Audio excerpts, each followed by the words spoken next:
From the Jayhawk Media Workshop at the University of Kansas, you're watching JMW Now.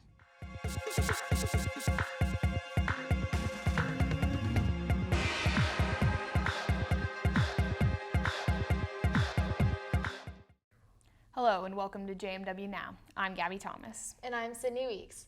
This is a production of the video storytelling class at the Jayhawk Media Workshop. Over 100 students from approximately 30 high schools in the region are in attendance, hosted by the William Allen White School of Journalism and Mass Communications. Our own Katie Diaz is live in the newsroom to explain how the conference comes together. Thanks, Sydney and Gabby. It's a team effort to put this conference on. It takes instructors, staff members, RAs, and students. But the man in charge is Eric Thomas. Thomas is the director of the workshop and also is the director of the Kansas Scholastic Press Association and teaches here at KU. He says the workshop comes at a great time. It's really fun. I mean, I said this at the beginning of the workshop, and I don't think there's been a more important time to do journalism in our lifetime, and so it makes me really excited to see students, trying this out and seeing what it's all about. We'd like to say a special thanks to our fearless leader. Reporting live in the newsroom, I'm Katie Diaz. Thanks, Katie. Some students from the workshop had a chance to step off campus on Tuesday afternoon. About 40 campers took a field trip to Mass Street in order to get a real-world experience in photography and reporting. The students took pictures and conducted interviews for projects in their classes. At the end of the week, students will be able to take with them all of the work they've done and all the skills they've gained. The sports fans have not been forgotten. This is KU, so what better way to get insight on sports journalism than going to Allen Fieldhouse? Students from the Writing in Depth class got the opportunity to speak with Josh Carson, who works in the communications department for KU. They also toured some of the history of KU athletics at the museum. Students say hearing from the communication staff is important when covering major college sports. I hope to get out of a lot of new learning techniques and writing techniques, and how to get your foot in the door in the journalism world and how to make a career out of it. Just over 10 students took the tour. Workshop students participated in the scavenger hunt on Tuesday night. Around 25 media workshop students decided to take a break from their hard reporting to enjoy some fierce competition in a scavenger hunt around campus. Kendall Jacobs, a student from the winning group, told us how the game will help her become a better leader. And for us, in a way, you could be like a leader, I guess. Like, you had to kind of be like, hey, let's go here, let's go here. Along with being pronounced the most creative group during the hunt, the group was also given a first place trophy. Looks like reporting isn't all these students are good at. Now here's a look at what's been making news headlines this week. A scary situation in Virginia this morning after a gunman opens fire on congressmen who are practicing for a baseball game. Congressman Steve Scalise was one of 5 people shot and wounded. All are on their way to a safe recovery. Suffice it to say that our officers acted, I believe, heroically today, and they're in good condition, and we look for a rapid recovery. The shooter was identified as James Hodgkins. He was shot and killed on the scene by police. U.S. Attorney Jeff Sessions testified to the U.S. Senate on Tuesday. The testimony covered his knowledge on Russia's involvement in the 2016 election. He also answered questions about the firing of former FBI Director James Comey. Sessions says that he couldn't recall events in the election, and he refused to reveal private meetings with Trump and Comey. That it would be inappropriate for me to answer and reveal private conversations with the president when he has not had a full opportunity to review the questions and to make a decision on whether or not to approve such an answer. Tuesday morning, an American college student, Otto Warmbier, was freed from North Korea after 17 months in jail. After over a year of detainment in North Korea, Otto Warmbier was flown back to the United States Tuesday morning. However, the parents of the 22-year-old says he has been in a coma since March 2016. They were informed only a week ago.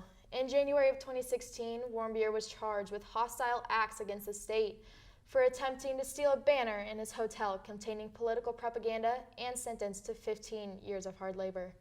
This was the last time he was seen publicly. Still to come on JMW Now. Jared Coker has a look at sports, including who took top honors at the volleyball game on Monday. Plus, a final look at the sights and sounds from JMW 2017. Stay with us.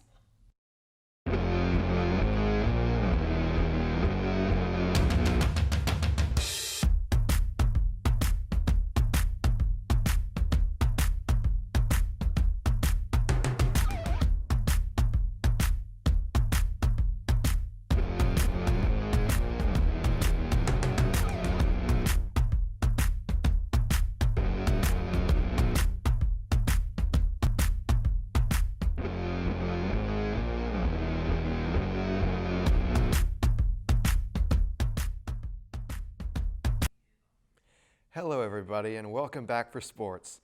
Starting things off with Major League Baseball.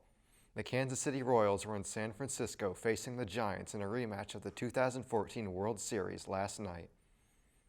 With the Giants leading 1-0 in the third inning, Jorge Bonifacio drove one up the middle.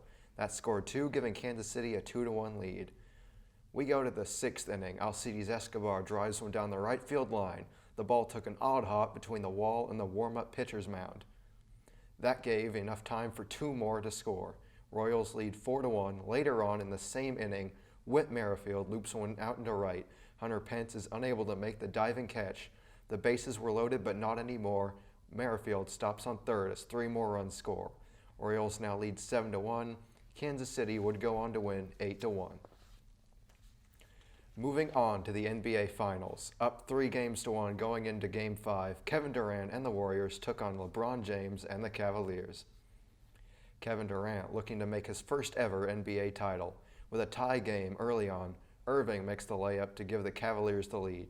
Later on, a 3-pointer from Kevin Durant, another 3 from Stephen Curry, a massive dunk by Draymond Green, and Curry again with the tough jump shot would give the Warriors a strong lead through a 28-4 run.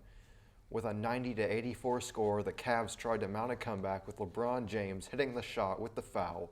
Shortly after, he sets one up perfectly for Tristan Thompson to deliver the slam. The Warriors, however, would continue to tack on points with big plays from Durant, Curry, and Andre Iguodala. Time ran down in the fourth quarter and time to see the Warriors take the game by a score of 129-120. Kevin Durant was named MVP. I continue to just look in the past and look ahead and understand the moment. In this series, I just stayed in the moment, and we did it together, man. So now Kevin Durant and the Golden State Warriors fans have bragging rights for the best in the NBA. But here in Lawrence on Monday night, workshop students tried to earn some bragging rights of their own on the volleyball court. 2 teams squared off to find out who is the best on the sand. The game would eventually be won by Brianna Allen and her team as she was named the MVP, and according to her, she dominated. I'm just really grateful, but I kind of knew I would get it, because I scored all the points for my team and the other team. So, I think I deserved it. For all the players who got involved, it was a fun experience, especially for the winning team. Thanks, Jared. That's all the time we have for JMW Now. As we leave you tonight, here are some of the sights and sounds of the Jayhawk Media Workshop, edited by our own Elizabeth Goodwin.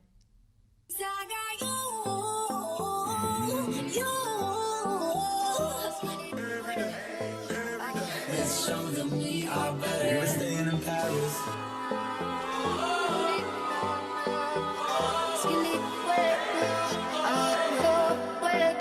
So now I'm singing like I do my makeup in somebody else's car. Drink. La la la.